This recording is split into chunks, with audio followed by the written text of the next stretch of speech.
நிக்கிறவங்க நாட்கள்ல உட்கார போயிட்டு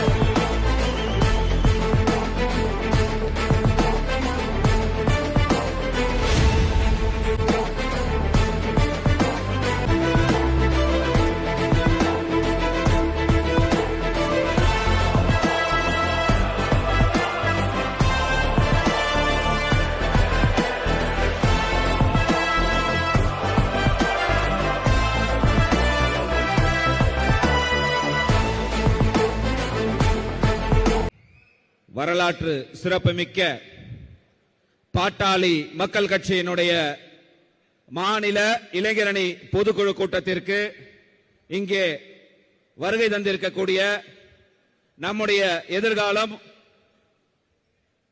தமிழ்நாட்டினுடைய இளைஞர்களுக்கெல்லாம் வழிகாட்டி இளைஞர்களின் எழுச்சி நாயகர் இளம் போராளி மருத்துவர் சின்னையா உள்ளிட்ட அனைவருக்கும் வணக்கத்தை தெரிவித்துக் கொண்டு இந்த கூட்டத்தில் வந்திருக்கக்கூடிய அனைவரையும் வரவேற்குமாறு மதிப்புக்கும் மரியாதைக்குரிய மாநில இளைஞர் சங்கத்தினுடைய செயலாளர் பொன் கங்காதரன் அவர்களை வரவேற்குமாறு அன்போடு கேட்கிறேன்.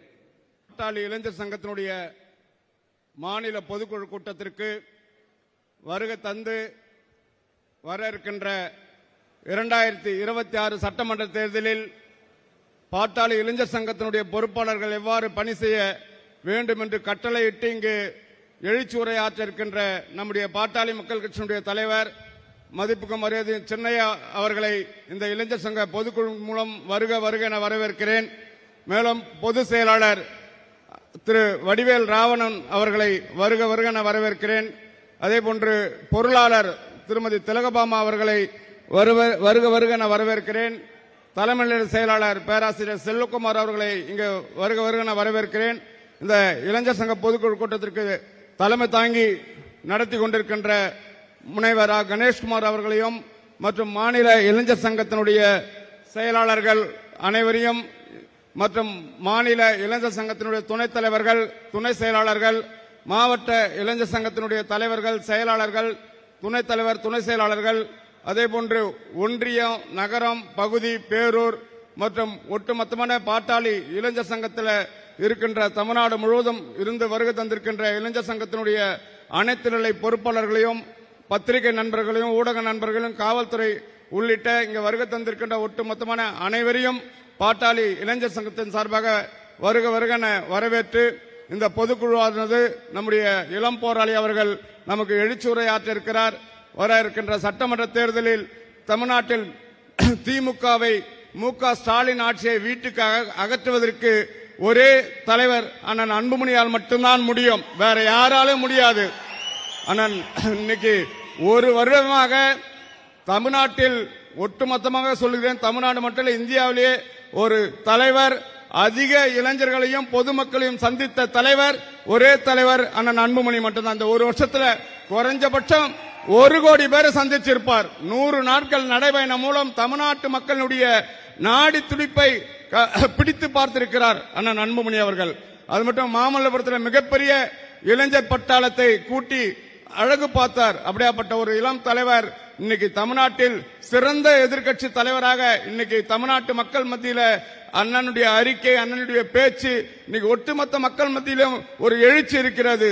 சமீபத்தில் நடந்த மதுராந்தகத்தில் நடந்த அந்த மாபெரும் தேர்தல் பிரச்சார பொதுக்கூட்டத்தில் சின்னையா அண்ணன் அன்புமணி அவர்கள் பேசும்போது இந்திய நாட்டினுடைய பிரதமர், பாரத பிரதமர் நரேந்திர மோடி அவர்கள் அண்ணன் அவர்கள் பேசுகின்ற வரை கைத்தட்டி கொண்டே இருந்தார். அப்படியாப்பட்ட அந்த பேச்சு, மதுராந்தகத்தினுடைய பேச்சு இன்னைக்கு இந்தியா முழுவதும் குறைஞ்சது ஒரு 10 கோடி பேருக்கு அவருடைய பேச்சு சென்றிருக்கும். அப்படியாப்பட்ட புள்ளி விவரங்களோடு திமுக ஊழலை, திமுக கட்சியை அகற்ற வேண்டும் என்று திட்டமிட்டு இன்னைக்கு செயலாற்றி கொண்டிருக்கிறார். இன்னைக்கு திமுக இன்னைக்கு வீட்டுக்கு அனுப்புவதற்கு இன்னும் 2 அமாவாசை இருக்கிறது. வீட்டுக்கு அனுப்புவதற்கு நம்முடைய கட்சி தலைவர் அண்ணன் அன்புமணி அவர்கள் மட்டும்தான் முடியும். அப்படியாப்பட்ட ஒரு எழுச்சி இருக்கிறது. இன்னைக்கு இளைஞர்கள் பட்டாளம் அணி அணியாக இன்னைக்கு வந்து கொண்டிருக்கிறார்கள். ஆக இது இந்த கூட்டத்தில் நம்முடைய சின்னையா சொல்லுகின்ற அந்த தேர்தலில் நாம் எவ்வாறு பணியாற்ற வேண்டும் என்ற திட்டங்கள் எல்லாம் சின்னையா சொல்லுகின்ற வேலைகளை நாம் போய் செஞ்சோம்னா நிச்சயம் ஆட்சி மாற்றம், நாமும் சட்டமன்ற உறுப்பினர்கள் அதிகமாக பெறலாம், ஆட்சி அதிகாரத்திலும் வரலாம். அதற்கான இளைஞர் பட்டாளம் உழைப்பதற்கு நீங்கள் தயாராக இருக்கீர்கள். இளைஞர் சங்கத்தில் பொறுப்பு வாங்கி இருக்கிற நீங்கள் அனைவருக்கும் அண்ணன் அவர்கள் சார்பாக வாழ்த்துக்கள். ஆனா இளைஞர் சங்கத்தில் ஒன்றிய இளைஞரணி பொறுப்பு வாங்கினா அடுத்தது ஒன்றிய செயலாளர், நகர இளைஞரணி பொறுப்பு வாங்கினா அடுத்தது நகர செயலாளர், மாவட்ட இளைஞரணி செயலாளர் பொறுப்பு வாங்கினா அடுத்தது மாவட்ட செயலாளர். அப்படி இளைஞர் சங்கத்தில் பொறுப்பு வாங்குவர்கள் தான் அடுத்தது படிப்படியாக கட்சியில பொறுப்புக்கு வர முடியும். அதனால தன்னலமற்று நீங்கள்லாம் உழைக்க வேண்டும். உழைத்தால் பொறுப்பு தானாக தேடி வரும். போட்டி பொறாமை எதுவுமே இல்லாத நாம் சின்னையா என்ன சொல்றாரோ அதை செய்யணும். அமைதியான இன்னைக்கு 1 வருட காலமாக சின்னையா அவர்கள் அமைதியாக இருந்தார். அமைதியாக இருந்து இன்னைக்கு சாதித்திருக்கிறார். பல்வேறு விஷயங்களிலே சாதித்திருக்கிறார். இன்னும் சாதிப்பார். ஆட்சி அதிகாரத்தை பெறுவார். அதுக்கு நாமெல்லாம் அண்ணன் கூட உறுதுணையாக நாம் அனைவரும் இருக்க வேண்டும். இளைஞர் சங்க பொறுப்பாளர்கள் கடுமையாக உழைக்க வேண்டும் என்பதை சொல்லி இந்த பொதுக்குழு கூட்டத்திற்கு வருகை தந்த சின்னையா உள்ளிட்ட மீண்டும் அனைவரையும் வருக வருக வருக என வரவேற்று மகிழ்கிறேன். நன்றி, வணக்கம்.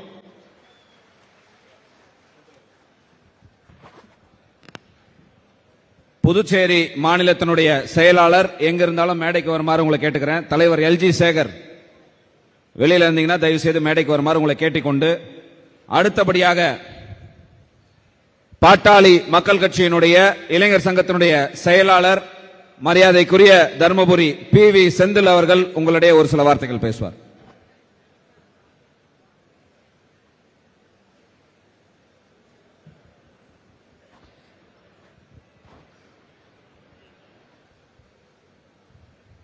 வரலாற்று சிறப்புமிக்க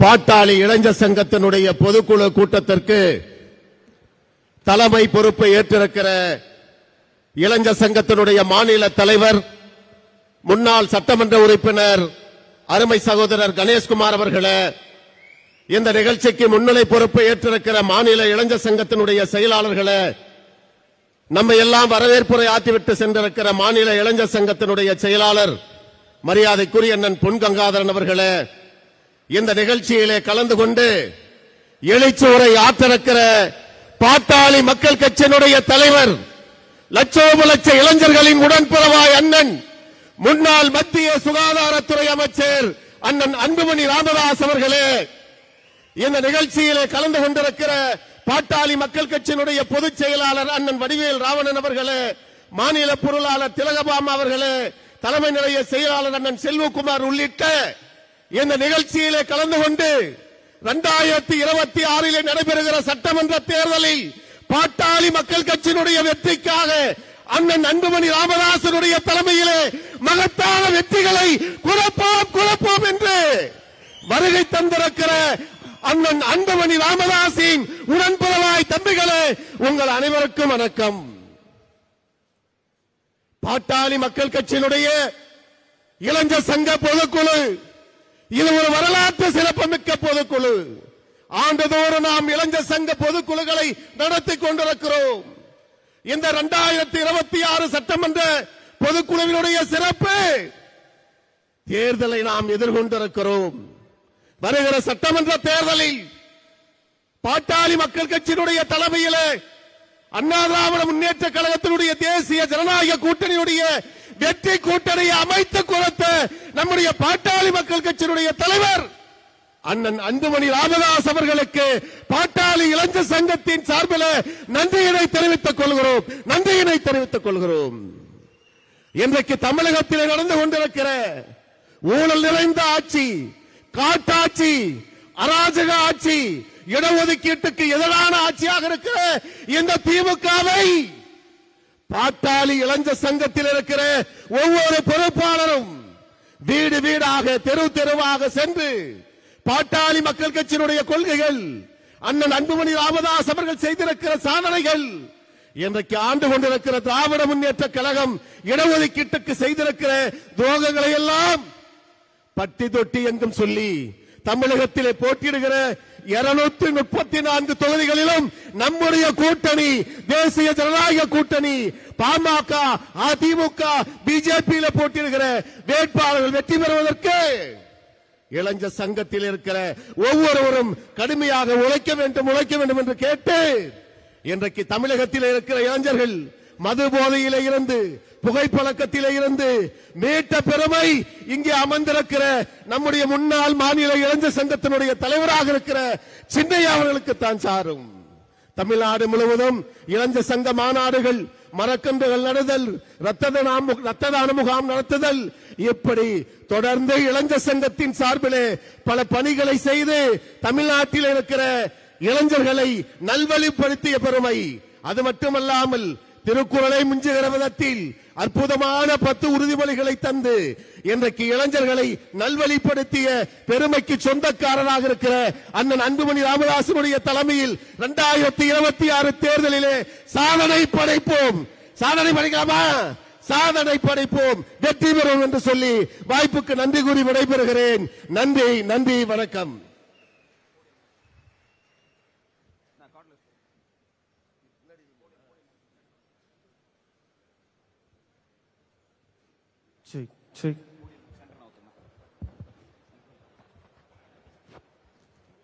ஆமா, அது எடுங்க. ஆங்காங்கே இருக்கின்ற இளைஞர்கள் எல்லாம் அங்க நிக்க வேண்டாம், இருக்கையில உட்காருங்க. அடுத்த நிகழ்வு உறுதிமொழி ஏற்பு. பாட்டாளி இளைஞர்களுக்கு உறுதிமொழி ஏற்பு என்பது நம்முடைய வாழ்வியலை எவ்வாறு பாட்டாளி மக்கள் கட்சி இளைஞர்களை நல்வழிப்படுத்துகிறது என்பதை ஒவ்வொரு பொதுக்குழுவிலும் நாம் நிரூபித்துக் கொண்டிருக்கிறோம். அந்த வகையிலே நம்முடைய தலைவர் அவர்கள் இப்பொழுது பாட்டாளி மக்கள் கட்சியினுடைய தலைவர் மருத்துவர் அன்புமணி ராமதாஸ் அவர்களுடைய தலைமையில் இளைஞர் பட்டாளம் இன்றைக்கு இந்த உறுதிமொழியை ஏற்பதற்கு அனைவரும் எழுந்து நின்று இருக்குமாறு உங்களை அன்போடு கேட்டுக்கொள்கிறோம்.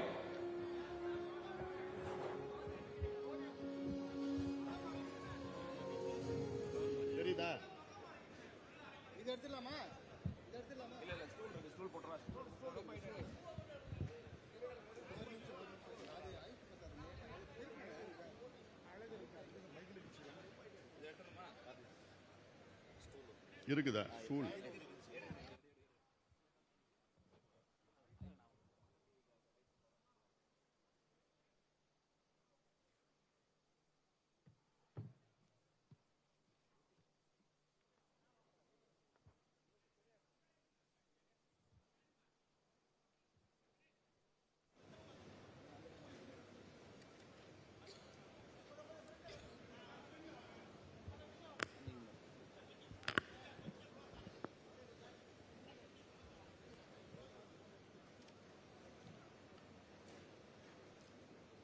பாட்டாளி மக்கள் கட்சியின்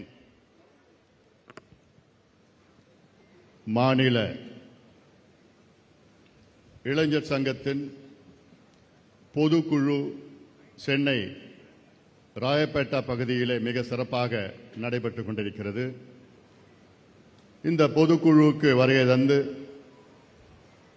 இந்த பொதுக்குழுவை மிக சிறப்பாக நடத்தி கொண்டிருக்கின்ற பாட்டாளி இளைஞர் சங்கத்தின் மாநில தலைவர், முன்னாள் சட்டமன்ற உறுப்பினர், என்னுடைய அருமை தம்பி முனைவர் கணேஷ்குமார் அவர்கள் தலைமையிலே மிக சிறப்பாக நடைபெற்றுக் கொண்டிருக்கிறது.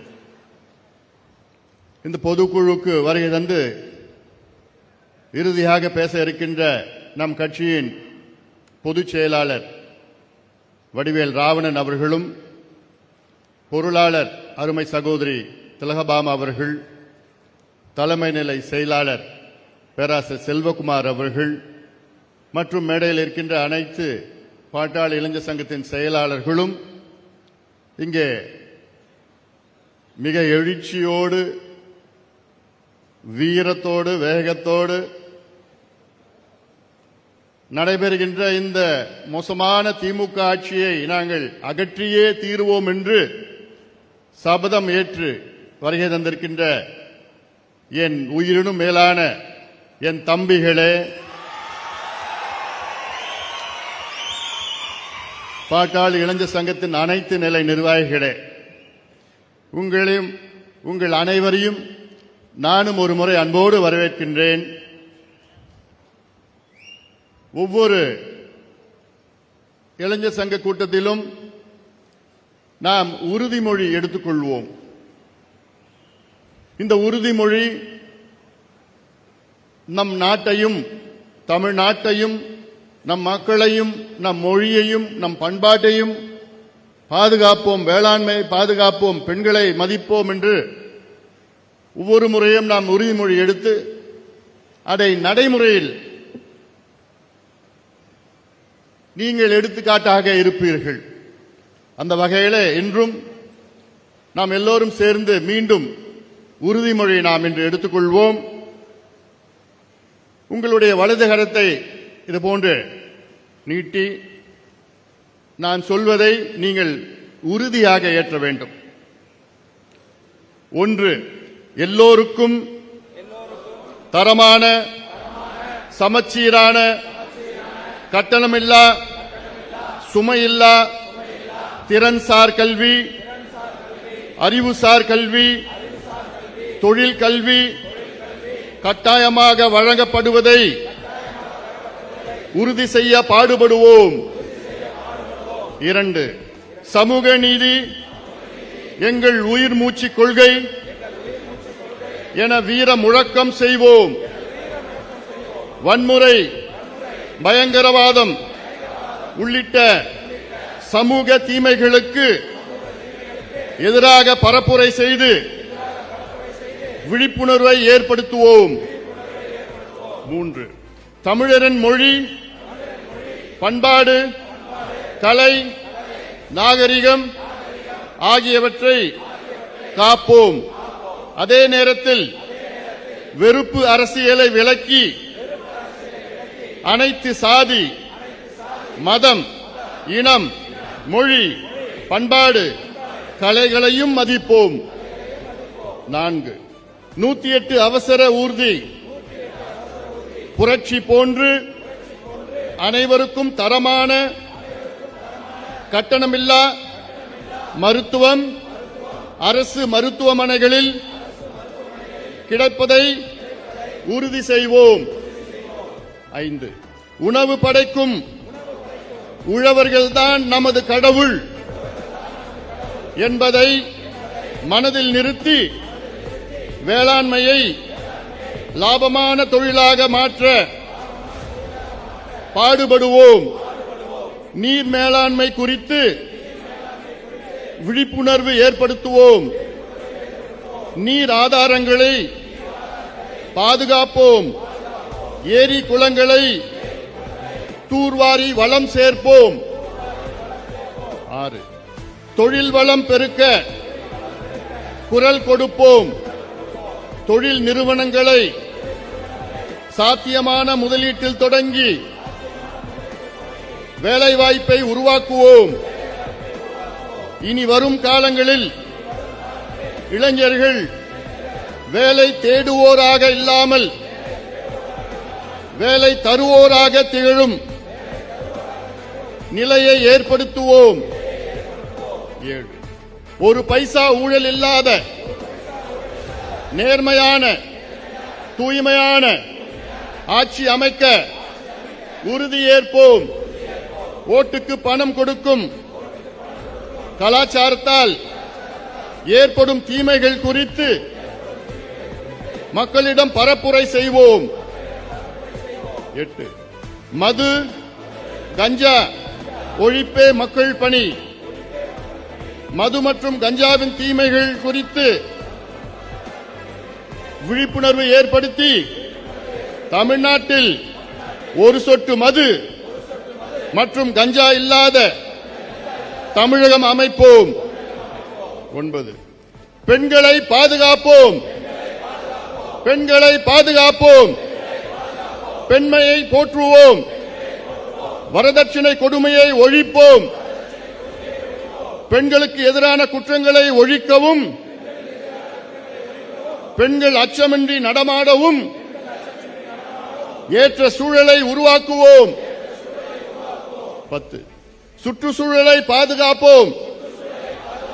நிலம், நீர், காற்று மாசுபடாமல் காத்து அடுத்த தலைமுறைக்கு இந்த பூமியை அப்படியே பசுமையாக விட்டு செல்ல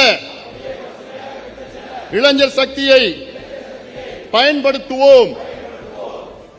மேற்சொன்ன 10 கட்டளைகளை நெஞ்சில் நிறுத்தி என் தமிழ் சமுதாயம் உயர, தமிழ்நாடு முன்னேற, என் நாடு உயர அர்ப்பணிப்போடு பாடுபடுவேன் பாடுபடுவேன் என உறுதியேற்கின்றேன். நன்றி.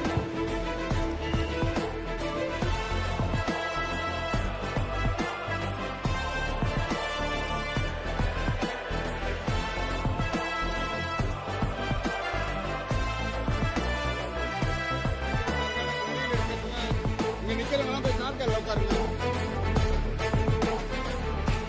நிக்கிறவங்க நாற்காலில உட்காருங்க போயிட்டு.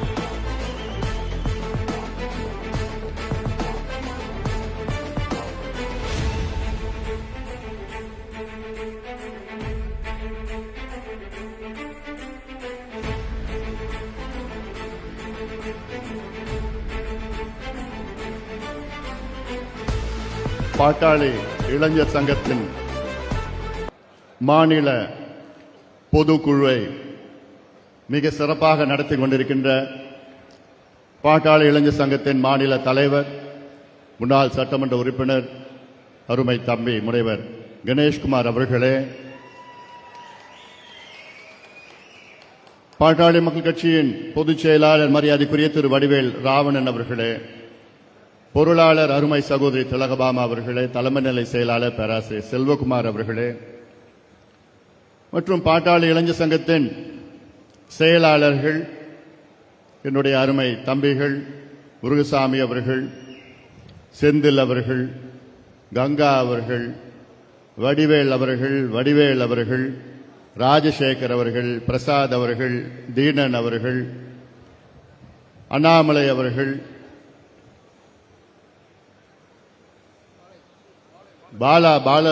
பாலயோகி என்கின்ற தம்பி பாலா அவர்கள், மற்றும் இங்கே இந்த பொதுக்குழுக்கு வருகை தந்திருக்கின்ற ஜெயராமன் அவர்கள், ஈகை தயாளன் அவர்கள்,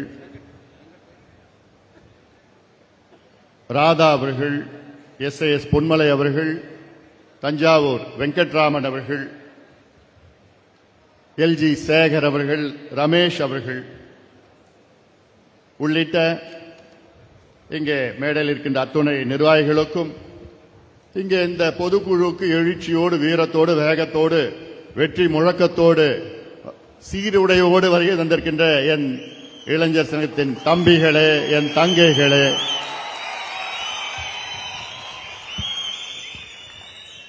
அனைத்து நிலை இளைஞர் சங்கத்தின் நிர்வாகிகளே, ஊடக நண்பர்கள் உள்ளிட்ட என் உயிரிடும் மேலான அன்பு பாட்டாளி சொந்தங்களே, உங்கள் அனைவருக்கும் இந்த அன்புமணி ராமதாசன் பணிவான வணக்கங்கள்.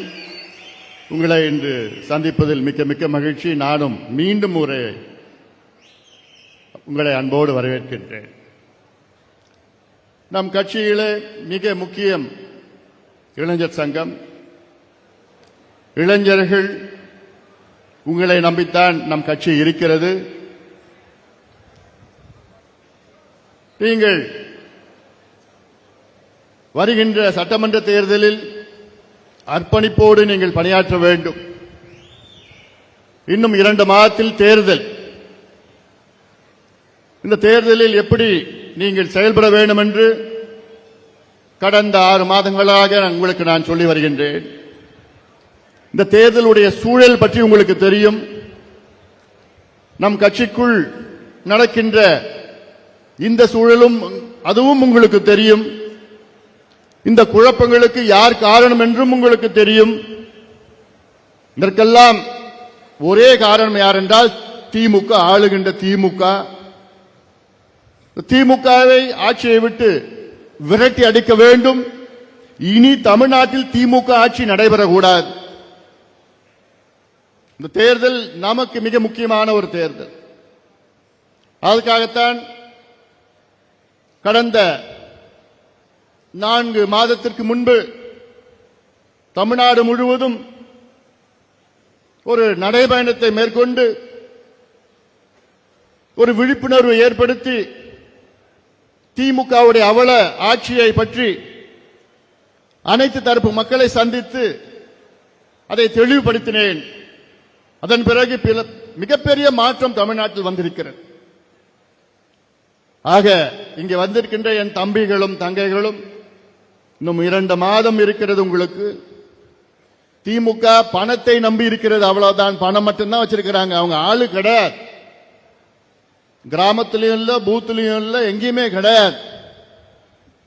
நம்ம உங்களுடைய உழைப்பு, என் தம்பிகள் தங்கைகளுடைய உழைப்பு, குறிப்பாக இளைஞர் சங்கத்தினுடைய உழைப்பு. ஏன்னா எனக்கு தெரியும் என் தம்பிகள் எந்த எதிர்பார்ப்பும் கிடையாது. நம் இயக்கத்திற்காக, நம் கட்சிக்காக கடுமையான உழைக்கின்ற ஆற்றல் படைத்த என் தம்பிகள். நீங்க நினைச்சீங்கன்னா எந்த புரட்சி வேணா செய்யலாம். அவ்வளவு திறமை உள்ளவர்கள் நீங்கள். நான் உலகத்தில் எத்தனையோ நாடுகளை நான் பார்த்திருக்கிறேன். எத்தனையோ நாடுகளில் பல புரட்சிகள் நடந்திருக்கிறது. யாராலனா உங்களை போன்ற இளைஞர்களால். 2011 2012 அந்த காலத்திலே அரப் ஸ்பிரிங் ரெவல்யூஷன் என்று அங்கே ஆப்பிரிக்கா கண்டத்தில் வடக்கு பகுதியிலே மிகப்பெரிய ஒரு புரட்சி நடந்தது. துனிசியா நாட்டிலே அந்த புரட்சி தொடங்கியது.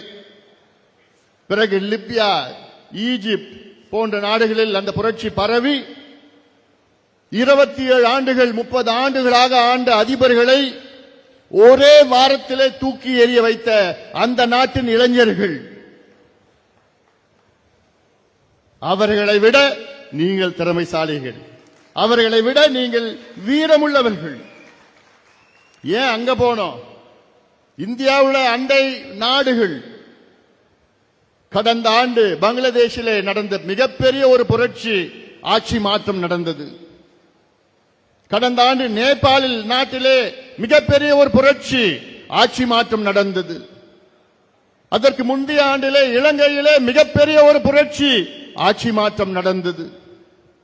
அத்துணை புரட்சியும் செய்தது யார்? உங்களை போன்ற இளைஞர்கள் தான். அவர்கள் செய்த அந்த புரட்சி சில நேரத்திலே வன்முறை இருந்தது. அதை நாம் தவிர்க்க வேண்டும்.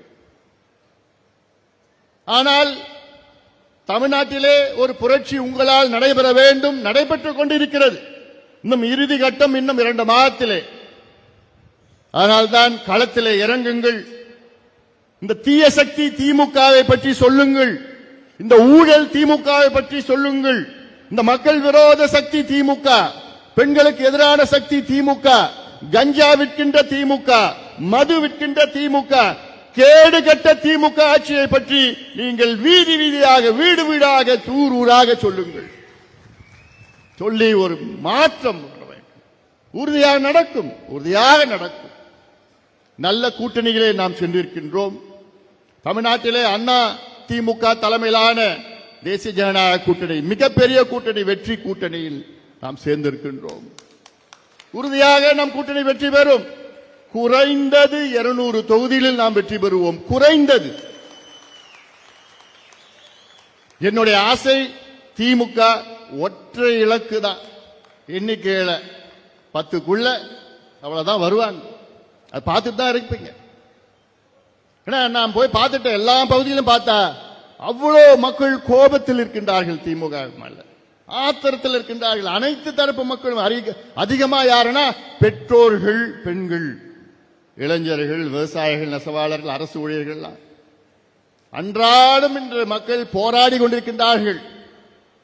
ஒரு 3 நாட்களுக்கு முன்பு நான் போய் பார்த்தேன், சத்துணவு ஊழியர்கள் போராட்டம். அங்க போய் உட்கார்ந்து பெண்கள் கிட்ட பேசினேன், அவ்வளவு பாவமா இருக்கு இந்த பெண்கள். ஐயா, நான் 15 வருஷமா இருக்கிறேன், 20 வருஷமா இருக்கிறேன், எனக்கு எவ்வளவுமா ஊதியம்னா 6000 ரூபாய், 6500 ரூபாய்.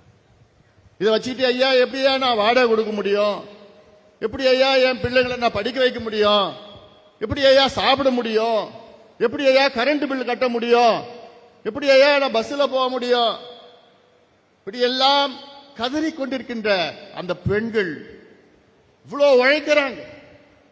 நம்ம பிள்ளைகளை பார்த்துக்கிற பெண்கள் அவங்க, ஆனா அவங்க வீதியில போராடிட்டு இருக்கிறாங்க. இன்னும் அந்த பக்கம் போனா ஊராட்சி மன்ற செயலாளர்கள் அவங்க போராட்டம் நடத்திட்டு இருக்கிறாங்க. பணி நிலைப்பு கிடையாது, சமநிலை ஊதியம் கிடையாது. இன்னும் போனா செவிலியர்கள் போராட்டம் பண்ணிட்டு இருக்கிறாங்க.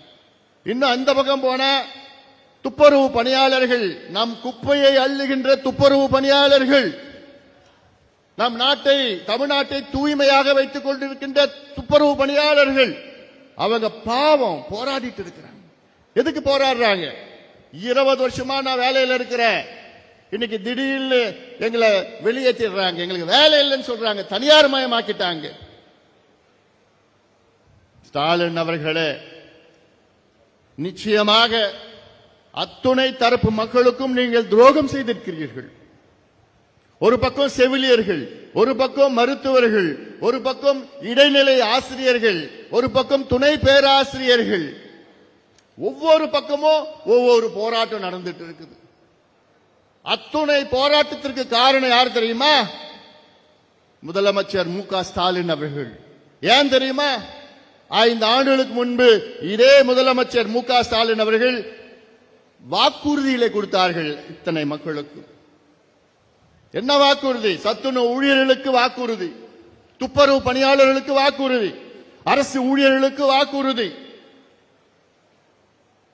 ஊராட்சி மன்ற செயலாளர்களுக்கு வாக்குறுதி, செவிலியர்களுக்கு வாக்குறுதி, மருத்துவர்களுக்கு வாக்குறுதி, மீனவர்களுக்கு, நெசவாளர்களுக்கு, அத்துணை தரப்பு மக்களுக்கும் நாங்கள் ஆட்சிக்கு வந்தவுடன் இதை நாங்கள் செய்கின்றோம், பணி நிலைப்பு செய்கின்றோம், ஊதிய உயர்வு, பழைய பென்ஷன் போன்ற இப்படி அத்துணை வாக்குறுதி கொடுத்து அதை முழுமையிலும் ஏமாற்றிய மு க ஸ்டாலின் அவர்களை நிச்சயமாக மக்கள் மன்னிக்க மாட்டார்கள்.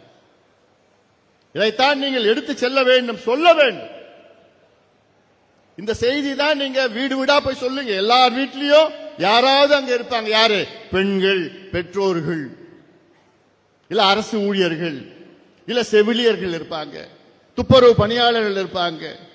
இப்படி பாதிக்கப்பட்ட மக்கள் அத்தனை பேரும் அவங்க இருப்பாங்க. அங்க போய் நீங்க பார்த்து சொல்லணும்.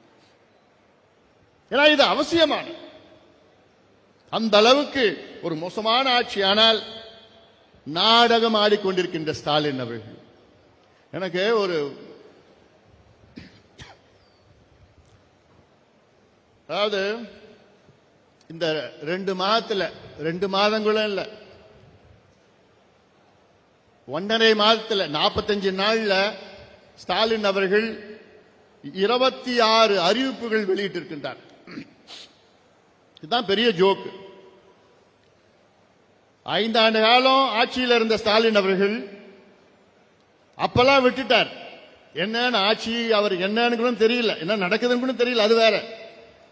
இந்த 45 நாள்ல 26 அறிவிப்புகள். என்ன அறிவிப்புகள்? திட்டங்களாம் தான் சொல்லுவாங்க. சாகர நேரத்தில் சங்கரா சங்கரான்னு சொன்னான். இன்னும் இருக்க போறதே இன்னும் 2 வாரத்தில் கோட் ஆஃப் கான்டக்ட் வரப்போகுது.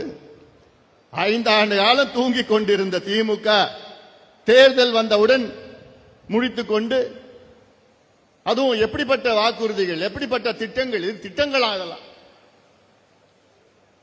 அதாவது 45 நாள்ல 26 திட்டங்கள். வெக்கக்கேடு இதெல்லாம்.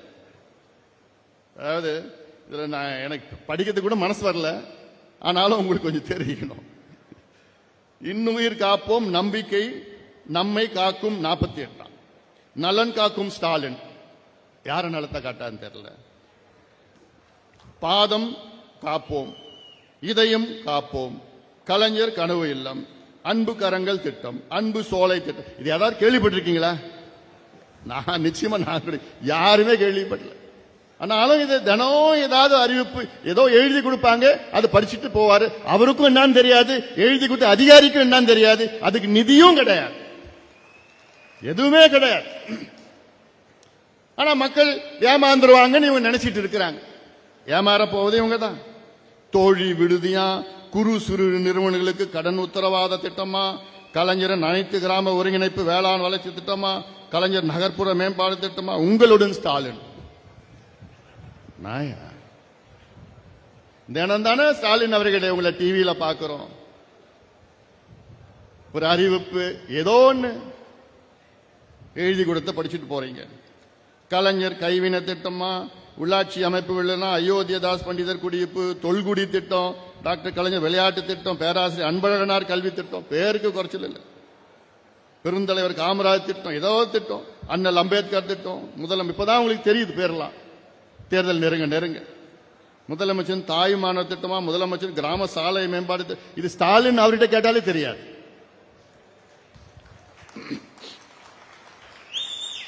அடுத்த நாள் போய் கேளுங்க அவர்கிட்ட, அப்படியான்னு சொல்லுவார். கல்லூரி மாணவர்களுக்கு மடிக்கணினி திட்டமா, உங்கள் கனவை சொல்லுங்கள். அதுதான் எனக்கு ரொம்ப பிடிக்கும்.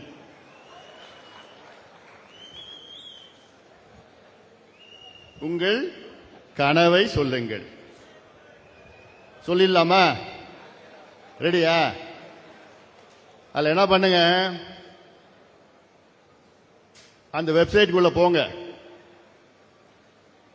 நீங்க மட்டும் இல்ல, நம்ம இளைஞர்கள் எல்லாத்தையும் சொல்லி உள்ள போயிட்டு உங்களுக்கு என்னென்ன மனசுல தோண்டுதோ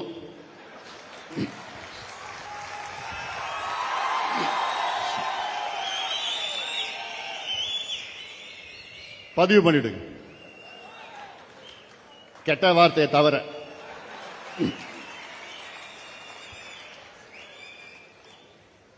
எல்லா இளைஞர்களையும் சொல்லுங்க. நம்ம கட்சி பக்கத்துல வீடு, அந்த வீடு, எல்லாரும் சொல்லுங்க. இளைஞர்கள்ட்ட சொல்லுங்க. ஸ்டாலின் அவர்கள் தான் கேட்டாரு, உங்கள் கனவை சொல்லுங்கள். என்னன்னு பதிவு பண்ணோம். அப்பா ஸ்டாலின் அவர்களே, என் கனவு தமிழ்நாட்டில் ஒரு சொட்டு சாராயம் கூட இருக்காது, இருக்கக்கூடாது. அத்துணை டாஸ்மாக் கடையை மூடுவீங்களா அப்பா ஸ்டாலின் அவர்களே?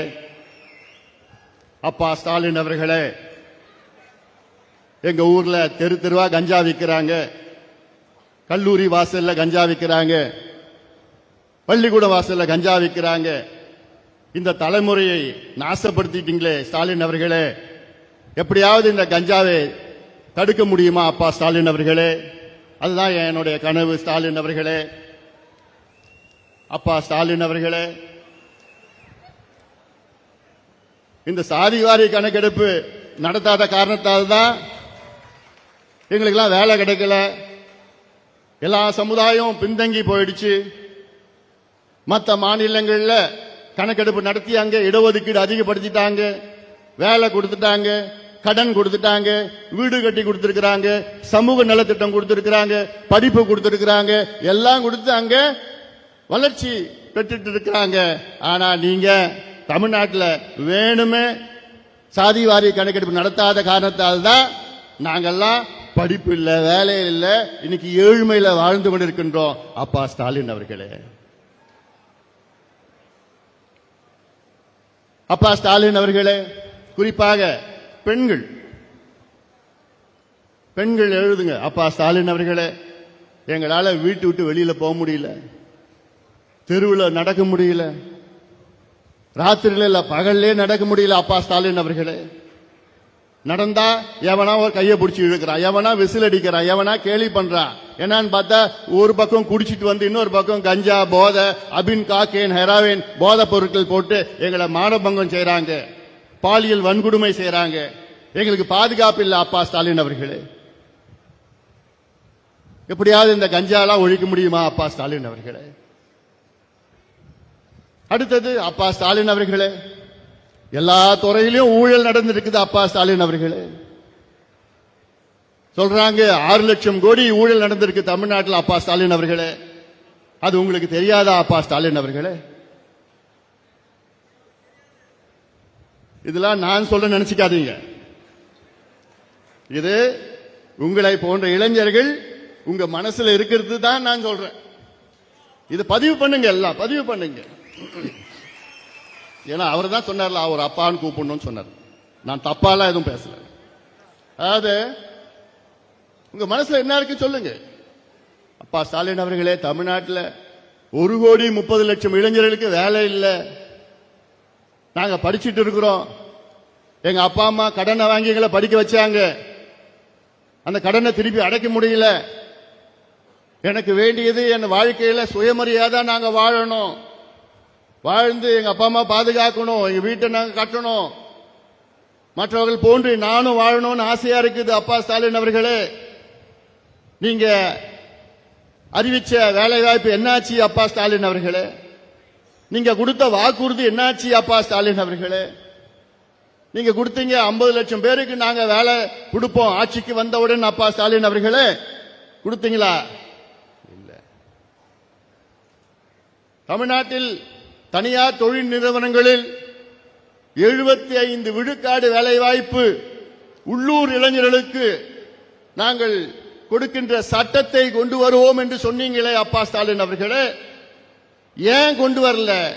5 ஆண்டுகள் கழித்து ஏன் கொண்டு வரல? அப்படி கொண்டு வந்தா எங்க ஊர்ல எங்க நிலத்தை நாங்க கொடுத்தோம், எங்க அடையாளத்தை நாங்க அழிச்சோம், நீங்க அழிச்சிட்டீங்க. நேத்து கூட பணம்பாக்கம் ராணிப்பேட்டை மாவட்டத்தில் டாடா நிறுவனம் அங்க 500 ஏக்கர் நாங்க கொடுத்தோம், எங்க நிலத்தை கொடுத்தோம், எங்க அடையாளத்தை இழந்தோம், எங்க வீடு, எங்க கோவில், எங்க சுடுகாடு, எங்க பள்ளிக்கூடத்தை எல்லாத்தையும் எடுத்துக்கிட்டு நீங்க போனீங்களே. ஆனா நாங்க கேட்டது வேலை தானே கேட்டோம். ஆனா டாடா நிறுவனம் அங்க இருக்கின்ற ஒரு இளைஞருக்கும் ஒரு வேலை கூட கொடுக்கலையே அப்பா ஸ்டாலின் அவர்களே. இது நியாயமா அப்பா ஸ்டாலின் அவர்களே? இதெல்லாம் பதிவா போட்டுடுங்க.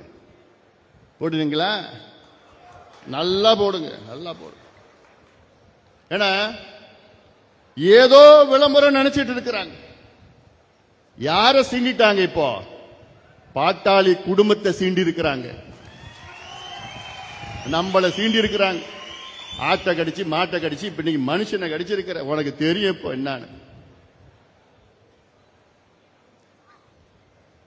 அதனால இதையெல்லாம் நீங்கள் மனதில் ஏற்றுங்கள். நமக்கு முக்கியமான ஒரு கட்டத்தில் இருக்கின்றோம். இந்த கட்டம் இன்னும் 2 மாதம் தேர்தல் எப்படியாவது ஏப்ரல் மாதம் 1வது வாரம் 2வது வாரத்தில் வரும். அதற்கு இன்னும் 2 மாதம் தான் இருக்கு. களத்தில் கடுமையா நீங்க பணியாற்றுங்கள். நம்ம மட்டும் இல்ல, நம்ம கூட்டணியும் மிகப்பெரிய வெற்றி பெற வேண்டும். மிகப்பெரிய வெற்றி பெற வேண்டும். நமக்குள்ள ஒரு ஒருங்கிணைப்பு ஏற்படுத்தணும். எந்த ஈகோவும் உங்களுக்கு இருக்கக்கூடாது. அது சொல்றேன், எந்த ஈகோவும் ஐயோ என்னை கூப்பிடல, என்னை அழைக்கல, எனக்கு சொல்லல, அந்த வார்த்தையே உன் வாயில வரக்கூடாது. உங்களை கூப்பிடுறாங்க கூப்பிடல அதை பத்தி கவலையே கிடையாது. எனக்கு எல்லாம் சொல்லணும். மற்ற கூட்டணி கட்சிகள், நம் கூட்டணியில் இருக்கிற கட்சிகள் என்கிட்ட சொல்லணும், ஏங்க உங்க தம்பிகள் போன்ற யாருமே உழைக்கலைங்க, அவ்வளோ வேகமா வேலை செய்யறாங்க, நாங்க இது இவ்வளவு சந்தோஷமா இருக்குங்க. நான் அந்த வார்த்தை எனக்கு கேட்கணும். கேட்குமா? உறுதியா கேட்கணும். ஏன்னா இது நம்முடைய வெற்றி. நம்ம வெற்றினா இது யாருடைய தோல்வி? திமுகவுடைய தோல்வி. இது திமுகவுடைய தோல்வி.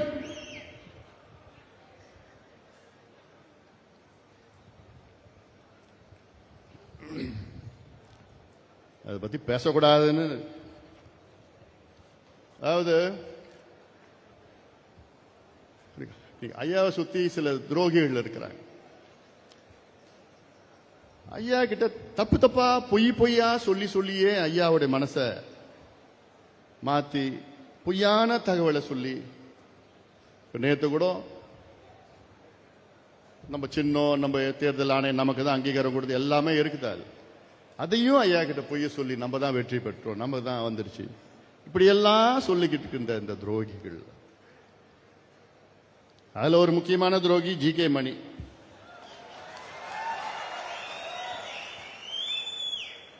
அதை பத்தி நான் இன்னும் நிறைய இருக்குது, அப்புறமா சொல்லிக்கிறேன். நான் சொல்ற அளவுக்கு தகுதி கிடையாது அவருக்கு. இந்த கூட்டத்தில் அவரை பத்தி பேசுறதுக்கு தகுதி கிடையாது, தகுதி இழந்துட்டார். ஏன்னா இதெல்லாம் நான் வேற விதத்தில் சொல்றேன். ஏன்னா அதைத்தான் நான் மீடியாவில் போடுவாங்க நாளைக்கு. இன்னைக்கு தமிழ்நாட்டில் அனைத்து தரப்பு மக்களும், மீண்டும் சொல்றேன், அதிகமா கோபமா இருப்பது பெண்கள் தான். பெற்றோர்கள் பெண்கள் தான் இருக்கிறாங்க. தினம் சட்டம் ஒழுங்கு பிரச்சனை மட்டும் இல்லை, தினம் பெண்களுக்கு எதிரான ஒரு நிகழ்வு நடந்துட்டு இருக்கு, தினம் நடந்துட்டு இருக்குது.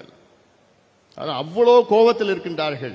அரசு ஊழியர்களை பத்தி உங்களுக்கு தெரியும், ஆசிரியர்கள், இணை பேராசிரியர்கள், எங்க போனாலும் மருத்துவர்கள், நெசவாளர்கள், விவசாயிகள் எல்லாம் உங்களுக்கு கோபத்தில் இருக்கு.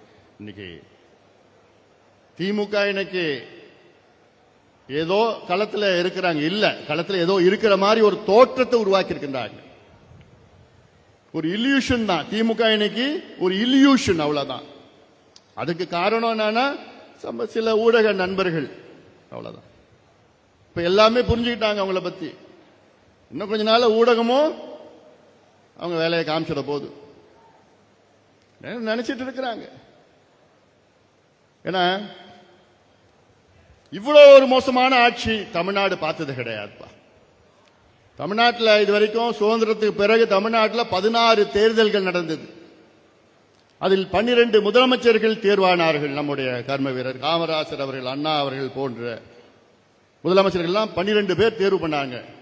இந்த 12 முதலமைச்சர்கள் மிக மோசமான முதலமைச்சர் என்று பெயர் எடுத்தது இப்ப இருக்கின்ற முதலமைச்சர் மு.க. ஸ்டாலின் அவர்கள். என்ன நடக்குதுன்னே தெரியாத முதலமைச்சர் நீங்க பார்த்திருக்கீங்களா? அவர் என்ன நடக்குதுன்னே தெரியல. ஏதோ 4 அதிகாரிகள், 5 வியாபாரிகள். வியாபாரிகள் யார நான் சொல்றேன்? அமைச்சர்கள் என்ற போர்வையில வியாபாரிகள். இந்த வஜ்ரவேலு, எத்திராஜ் வஜ்ரவேலு யார்? அவரு அமைச்சரா? அவர் வியாபாரி. இன்னும் 2 மாசம் தான், 1 2 3 4 5 என்ன போறார், எல்லாம் இருக்குது. இவர் நம்ம பகுதியில் வந்து நம்மளை பத்தி பேசி, நம்மளை இழிவா பேசி, இவருக்கு 47 தொகுதிகளை கொடுத்திருக்காங்க. நான் பொறுப்பு கொடுத்திருக்காங்க ஏவாவேலுக்கு. 47 தொகுதி எங்க? தர்மபுரி, சேலம், திருவண்ணாமலை, இந்த கள்ளக்குறிச்சி, இதெல்லாம் எதுக்கு கொடுத்திருக்காங்க? காசு கொடுக்குறது. இவங்க எல்லாம் என்ன பண்ணிட்டாங்க? இப்போ கிராம அளவில் காசு வச்சுட்டாங்க. திமுகவில் கிராம அளவில் காசு 2 மாதம் முன்னாடி வச்சுட்டாங்க, உள்ள போய் வச்சுட்டாங்க. தேர்தல் வந்ததுன்னா அதை காசு கொடுத்தா ஓட்டு வாங்கிடலாம் அப்படின்னு ஒரு மெதப்புல இருக்கிறானு. ஒரு பொழுதும் ஆக போறது கிடையாது. கடந்த காலத்தில் நம்ம பார்த்தோம், கடந்த காலத்தில் எவ்வளவு நம்ம பார்த்தோம், வரலாற்றை பார்த்தோம். இன்னைக்கு அதே போன்ற அமைச்சர்கள் தான் 4 பேர் இருக்கிறாங்க. அவங்க தான் கலெக்ஷன், கமிஷன், கரப்ஷன். சமீபத்தில் என்னுடைய அறிக்கை நான் வெளியிட்டேன். ராயபுரத்திலிருந்து திருவான்மியூர்ல இருந்து உத்தண்டி வரைக்கும் பறக்கும் சாலை 14 கிலோமீட்டர். அதுல 700 கோடி ஊழல் நடந்திருக்கு. 700 கோடி யாருன்னா ஏவாவேலு. அது என்னயா? ஒரே ஒரு கம்பெனி, ஆந்திரா கம்பெனி, ஒரு கம்பெனி தான் இருக்காங்க உலகத்தில், வேற எந்த கம்பெனியும் கிடையாதா? இன்னொரு கம்பெனி 700 கோடி குறைவா டெண்டர் போட்டாங்க. ஆனா அவங்கள டிஸ்மிஸ் பண்ணிட்டாங்க, எலிஜிபிலிட்டி இல்லை. ஏகப்பட்ட ஊழல் நடந்துட்டு, ஏகப்பட்ட ஊழல் ஒவ்வொரு துறையிலும். நகராட்சி துறையில பார்த்துருப்பீங்க, 888 கோடி ஊழல். அதிகாரத்துடன் ஆதாரத்துடன் இந்த அமலாக்கத்துறை வந்து கொடுத்திருக்கிற அறிக்கை கொடுத்திருக்கிறாங்க, தமிழ்நாடு அரசு கொடுத்திருக்கிறாங்க. அதை பத்தி நடவடிக்கை எடுப்பாங்களா? போறது கிடையாது. 366 கோடி பணியிட மாற்றம், டிரான்ஸ்பர் ஒரு மாதத்துல, ஒரே மாதம் டிரான்ஸ்பருக்கு 366 கோடி. 1020 கோடி போஸ்டிங் ஊழல், மணல் 4700 கோடி மணல் கொள்ள, டாஸ்மார்க் கொள்ள பார்த்தீங்கன்னா 1,82,000 கோடி டாஸ்மார்க் 5 ஆண்டு காலம், வரி ஏய்ப்புல இருந்து எல்லாம். அந்த பாட்டில் இருக்குல்ல 5000 கோடி பாட்டில், 5 ரூபா 10 ரூபா பாட்டில், 10 ரூபா பாலாஜி, செந்தில் பாலாஜி. இப்படி ஒவ்வொரு துறையிலும் அவ்வளோ ஊழல் எல்லாம் வச்சிருக்கிறோம், நடக்குது, வேலை பண்ணிட்டு இருக்கிறோம், வெளியில வரும். அதனால மக்கள் இன்னைக்கு வெறுப்புல இருக்கிறாங்க திமுக மீது. வெறுப்புல மக்கள் மட்டும் இல்ல, அவங்க கூட இருக்கிறவங்களே வெறுப்புல ஆயிட்டாங்க. அவங்க கூட்டணியே வெறுப்புல இருக்கிறாங்க. அவங்க கூட்டணியே யாரும் வேலை செய்ய போறது கிடையாது. அவங்க கூட்டணியே அவங்கள தோக்கடிச்சிடுவாங்க. இதெல்லாம் நீங்க பார்க்க தான் போறீங்க. அதனால களம் நமக்காகவே இருக்கிறது, நமக்கு சாதகமாக இருக்கிறது, நம் கூட்டணிக்கு சாதகமாக இருக்கிறது. அதனால் நீங்கள் எல்லோரும் களத்தில் இறங்குங்கள். எந்த எதிர்பார்ப்பு இல்லாமல் நீங்கள் அர்ப்பணிப்போடு நீங்கள் பணியாற்ற வேண்டும். நம் கூட்டணி மிகப்பெரிய வெற்றியை பெற வேண்டும். வெற்றியை பெற்று நம்முடைய திட்டங்கள் எல்லாம், நம்முடைய கொள்கை திட்டங்கள், சாதிவாரி கணக்கெடுப்பு போன்றதெல்லாம் நம் திட்டங்கள் எல்லாம், அதை நாம் நிச்சயமாக நாம் நிறைவேற்றுவோம். சமூக நீதி நம் கொள்கை, உயிர்மூச்சு கொள்கை, அதையெல்லாம் அதில் இருக்கின்ற அத்துணை செயல்களிலும் நாம் நிறைவேற்றுவோம். இதெல்லாம் எவ்வளோ இருக்கிறது, அதெல்லாம் அதற்கு நாம் வெற்றி பெற்றாக வேண்டும். இந்த தீய சக்தி, இந்த திமுக, அதை அப்புறப்படுத்த வேண்டும். இனி தமிழ்நாட்டில் திமுக ஆட்சி வரக்கூடாது, வரப்போவது கிடையாது, வரப்போவது கிடையாது. அதுதான் முக்கியம். இங்க நீங்க ஞாபகம் வச்சுக்கணும், வரப்போறது கிடையாது. அந்த வகையில நீங்கள் எல்லோரும் வேகமாக பணியாற்றுங்கள், அர்ப்பணிப்போடு பணியாற்ற வேண்டும். உங்களை நம்பி இருக்கின்றேன். நான் இளைஞர் சங்கத்தில் உள்ள என் தம்பிகளை நம்பி இருக்கின்றேன், உங்களை நம்பி நான் இருக்கின்றேன். நிச்சயமாக உங்களை 100 விழுக்காடு நான் நம்பலாம். காரணம், உங்களுடைய சக்தி, உங்களுடைய திறமை, உங்களுடைய வீரம், உங்களுடைய செயல்பாடுகள் எல்லாம் நான் பார்த்து வருகின்றேன். இந்த வகையில உங்களை போன்று வேற எந்த கட்சியிலோ வேற எந்த இயக்கத்திலோ யாருமே கிடையாது. அந்த அளவுக்கு நீங்கள் வீரம் படைத்தவர்கள், உறுதி படைத்தவர்கள். அதே வேளையில நமக்குள்ள விமர்சனம் செய்து உங்கள் நேரத்தை வீணாக்காதீர்கள். புரியுதா? சொல்றது புரியுதா? இது முக்கியமான நீங்க புரிஞ்சுக்கணும். நமக்குள்ள நீங்க விமர்சனம் போட்டு, பதிவு போட்டு, அவன் போட்டானா இவன் போட்டா, அதெல்லாம் வேண்டாம். நேரத்தை வீணாக்காது. நமக்கு ஒரே எதிரி யாரு? இந்த திமுக, கொடுங்கோல் திமுக ஒரே எதிரி, அவ்வளவுதான். அவன் சூழ்ச்சினாலதான் இந்த குழப்பங்கள்லாம் ஏற்படுத்திட்டு இருக்கிறான். நமக்குள்ள குழப்பம் ஏற்படுத்தி இங்கே கொளுத்தி போடுவான், அங்க கொளுத்தி போடுவான். அதுதான் அவனை PhD படிச்சு வச்சிருக்கிறான் திமுக. அதுக்கு எப்படி எப்படி குழப்பம் பண்றது, எப்படி எப்படி பண்றது, யாரை வச்சு பண்ணலாம், எப்படி வச்சு பண்ணலாம்னு இருக்குது. அதனால இது நம்முடைய எதிரி திமுக. திமுகவை வீழ்த்த வேண்டும். ஒற்றை எண்ணிக்கையில தான் அவங்க ஜெயிப்பாங்க. அது கூட ஜெயிப்பாங்களான்னு தெரியாது. அந்த நிலை வந்துடுச்சு. இன்னும் போக போக வேற விதமா இன்னும் வேகமா போயிட்டு, அதை நீங்கள் மனதிலே வைத்து இங்கே வருகை தந்திருக்கின்ற என் தம்பிகளே, என் தங்கைகளே, களத்தில் இறங்கி வேகமாக பணியாற்றி நம் கூட்டணி அதிமுக தலைமையிலான வெற்றி கூட்டணி நாம் உருவாக்கி இருக்கின்றோம். நம் கூட்டணி மிகப்பெரிய வெற்றி பெற வேண்டும் என்று இந்த நேரத்திலே நான் கேட்டுக்கொள்கின்றேன். இந்த மாநில இளைஞர் சங்க பொதுக்குழுவை மிக சிறப்பாக நடத்தி கொண்டிருக்கின்ற என்னுடைய அருமை தம்பி கணேஷ்குமார் அவர்கள் உள்ளிட்ட மேடையில் இருக்கின்ற அனைத்து நம்முடைய இளைஞர் சங்கத்தின் செயலாளர்கள், இங்கே வருகை தந்திருக்கின்ற அனைத்து நிலை நிர்வாகிகள், மாநில மாவட்ட ஒன்றிய இளைஞர் சங்கத்தின் நிர்வாகிகளுக்கு என்னுடைய மனமார்ந்த வாழ்த்துக்கள், பாராட்டுகளை தெரிவித்து நன்றியோடு அமர்கின்றேன். வணக்கம். இறுதியாக அனைவருக்கும் உணவு ஏற்பாடு செய்யப்பட்டிருக்கிறது. பக்கத்தில் இருக்கக்கூடிய அரங்கத்தில் உணவு இருக்கு. அதனால பொறுமையா எல்லாருக்கும் இருக்கு, அவசரப்படாம ஒரு ஒருவரை வாங்கிக்கலாம். நன்றி உரையாக இந்த பகுதியினுடைய மாவட்ட செயலாளர் என சென்னையில் இருக்கக்கூடிய அனைத்து மாவட்ட செயலாளர்களும் முழு ஒத்துழைப்பு கொடுத்து, அதுலயும் சிவகுமார் அவர்கள் காமராஜர் ஆரம்பிச்சதுல இருந்து இந்த நிமிஷம் வரைக்கும் நம்ம கூடவே இருந்து உணவு ஏற்பாடு அவர் தான் பாக்குறாரு. எல்லாருக்கும் நன்றி. நன்றி உரை இந்த பகுதியினுடைய மாவட்ட செயலாளர் வழக்கறிஞர் குமார் அவர்கள் நன்றி உரை கூறுவார். பாட்டாளி மக்கள் கட்சி மகளிர் அணி பொறுப்பாளர், இளைஞர் சங்கத்தினுடைய மகளிர் பொறுப்பாளர் நினைவு பரிசு கொடுக்கணும்னு நின்னுட்டு இருந்தாங்க. அவங்களை கொஞ்சம் வழி விட்டு மேல வர சொல்லுங்க.